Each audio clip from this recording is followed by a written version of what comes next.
퇴직하면 놀 거야. 외치던 65세 퇴직 교사의 은퇴 후 현실. 나이 들면 일 안 하고 그냥 푹 쉬고 싶어. 퇴직하면 매일 여행 다닐 거야. 아침에 눈 뜨면 바다 보고 밤엔 책 읽고 와인 한 잔. 많이들 이런 말 하잖아요. 저도 그랬고 제 주변 친구들도 늘 그렇게 말했어요. 일하느라 고생 많았으니 은퇴 후엔 좀 쉬자는 거죠. 근데 막상 은퇴하고 나면 그 쉼이라는 게 그렇게 달콤하게만 다가오진 않더라고요. 제가 아는 어떤 65세 퇴직 교사 선생님도 늘 말하셨거든요. 은퇴하면 이제 나도 놀 거야. 일에서 벗어나서 진짜 인생을 즐겨야지. 근데 퇴직 1년 후 그분 입에서 나온 말은 이랬어요. 놀긴 뭘 놀아, 내가 이렇게 무기력할 줄은 몰랐어. 생각보다 많은 사람들이 은퇴를 종착점처럼 여겨요. 하지만 실제로 은퇴는 또 다른 인생의 시작이에요. 준비가 되어 있든 안 되어 있든 간에요. 은퇴는 끝이 아니라 다른 삶의 시작. 요즘 평균 수명이 83세를 넘는다고 하잖아요. 퇴직이 6065세쯤이니까 앞으로도 최소 20년은 더 살아야 해요. 이걸 제2의 인생이라고 하기도 하죠. 근데 이 20년을 어떻게 살지 생각 안 하고 퇴직을 맞이하면 정말 낭패 보는 경우가 많아요. 특히 3040년 동안 똑같은 일을 해왔던 사람일수록 일이라는 틀에서 벗어나면 자기 정체성을 잃어버리기도 해요. 나는 누구인가? 란 질문이 진지하게 다가오고요. 시간은 많은데 뭘 해야 할지 모르겠고 돈은 줄어드는데 생활비는 계속 나가고 결국 몸도 마음도 지치기 쉬워요. 살의 일매일이 일요일인 게 이렇게 괴로운 건 줄 몰랐어요. 65세 은퇴교사 김영호 씨. 김영호 씨는 30년 넘게 고등학교에서 수학을 가르친 선생님이셨어요. 늘 깔끔하고 정리 잘하시고 시간도 잘 지키시는 분이었죠. 퇴직하고 나서 처음 몇 달은 정말 좋았대요. 아침에 늦잠 자고 낮엔 친구들이랑 등산 다니고 책도 읽고. 근데 문제는 그 다음부터예요. 처음엔 좋았죠. 근데 어느 순간 아침에 일어나는 이유가 없어졌어요. 하루 종일 TV만 보다가 잠깐 마트 다녀오고 저녁 먹고 다시 소파에 앉아 있고 하루하루가 왜 이렇게 허무한지. 김 선생님은 결국 우울증 초기 진단을 받았고 그제서야 지역 평생학습센터에서 수학 강사로 다시 활동을 시작했어요. 다시 일하니까 숨통이 트이더라고요. 돈은 많이 안 벌어도 내가 쓸모 있는 존재라는 느낌이 너무 소중했어요. 교훈심은 필요하지만 지속적인 소속감이나 역할도 삶에 활력을 주는 중요한 요소입니다. 사례 2도는 충분했는데 친구가 없더라고요. 62세, 조기 은퇴한 대기업 임원 박정혜 씨. 박정혜 씨는 50대 후반에 대기업 임원 자리에서 조기 은퇴를 했어요. 평생 열심히 일해서 돈도 잘 모았고 퇴직금도 많았죠. 해외여행 다니고 골프 치고 하고 싶은 건 다 할 수 있었어요.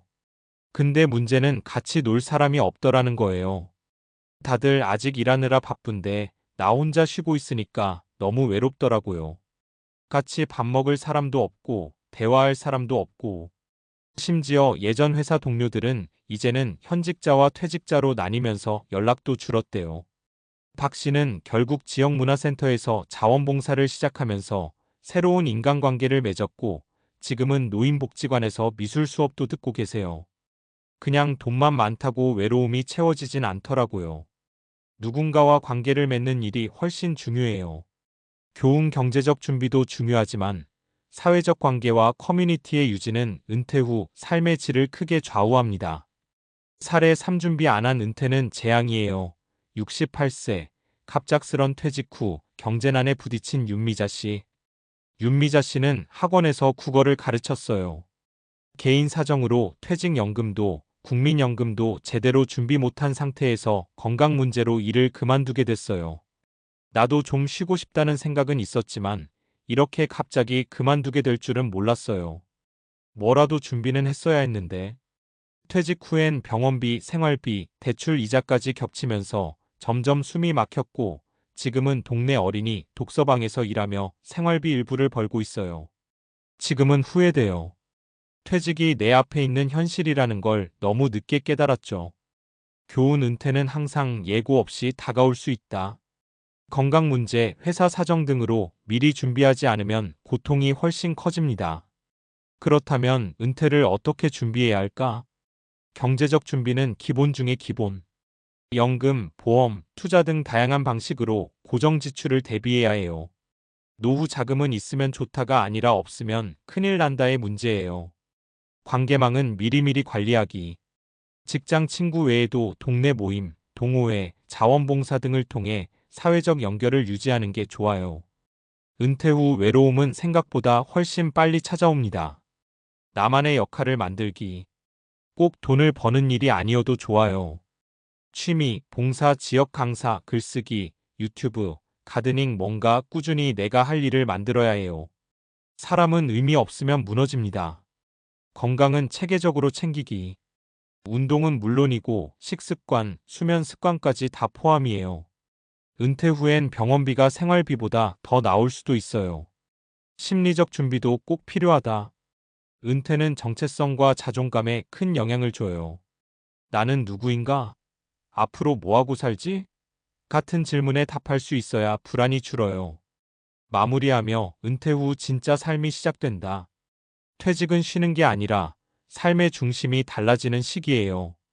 지금까지는 일이 중심이었다면 은퇴 후엔 그 중심을 나에게로 가져와야 해요.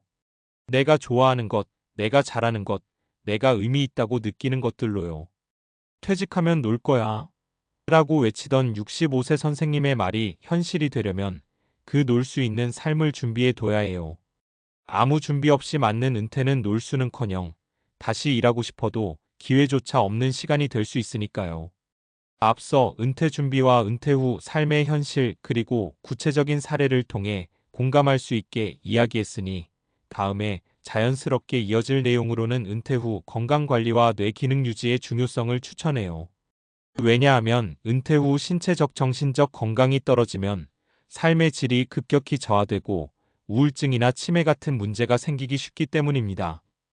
또 건강관리는 단순히 운동만이 아니라 영양, 사회활동, 두뇌 훈련 등 다양한 요소가 포함되니 정보성 글로 딱 좋거든요. 논리적 근거와 과학적 배경으로 본 은퇴 후 건강과 뇌 기능 유지의 중요성. 은퇴 후 삶에서 건강과 두뇌 기능을 유지하는 일은 은퇴 준비만큼이나 중요합니다. 미국 국립보건원 NIH과 세계보건기구 WHO 모두 건강한 노화를 위해 다음 세 가지를 강조하고 있어요. 신체 활동. 꾸준한 운동은 심혈관계 건강뿐 아니라 뇌 건강에도 큰 도움을 줍니다.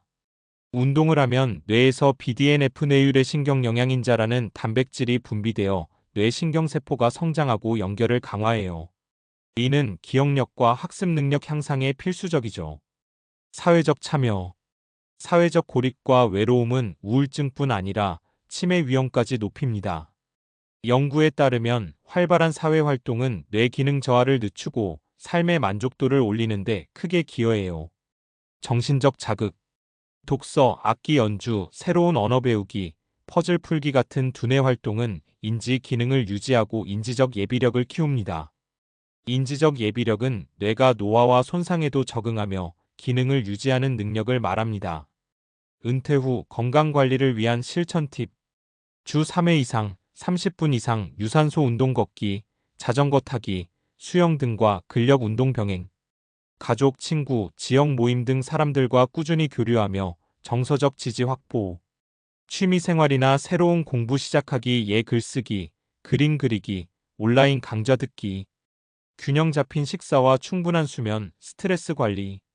정기적인 건강검진과 치매 선별 검사로 조기 발견에 힘쓰기. 실제 사례 연계.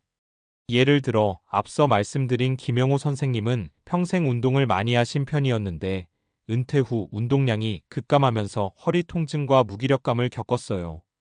이후 지역복지관에서 요가와 걷기 모임에 참여하면서 다시 활기를 찾았죠. 박정혜 씨는 외로움을 극복하기 위해 미술 수업과 자원봉사를 시작했는데 이 정신적 자극이 우울증 완화에도 큰 도움을 줬어요. 윤미자 씨는 건강 문제로 경제난까지 겪었지만 병원 치료와 함께 지역 노인 건강 프로그램에 참여하며 체력과 인지 기능을 조금씩 회복 중입니다.